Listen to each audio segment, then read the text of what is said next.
সেইকাৰণে ন্যায় বিজেপিয়ে দিব আৰু বিজেপিয়ে কৰিব, কাৰণ আমি জুবিনক মনৰ পৰা ভাল পাইছিলোঁ, সেইটোৱে কথা। সেইকাৰণে ন্যায় কাৰণে 100% ন্যায় হ'ব। ইয়াত ন্যায়ত কোনো ভয় খাবই নালাগে যে ক'ৰবাত ন্যায় নহ'ব বুলি। ন্যায় দিমেই, আৰু সেইটো মোৰ সংকল্প, ন্যায় দিহে দিম।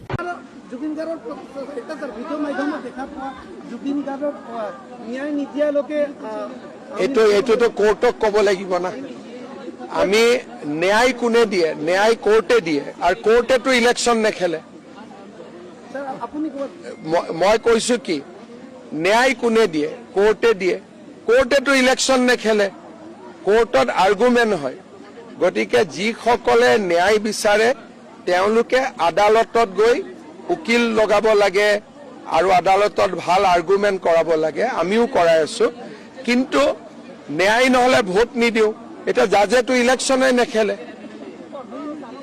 তো জাজে ইলেকশ্যন খেলে নেকি ক'ৰবাত? গতিকে জাজকতো ভোটেই নালাগে। গতিকে এইটো ইছ্যু, ইলেকশ্যন আৰু ন্যায় বেলেগ বস্তু। ইলেকশ্যনটো আমিহে খেলিম, কিন্তু আমিতো ন্যায় দিয়াৰ মালিক নহয়।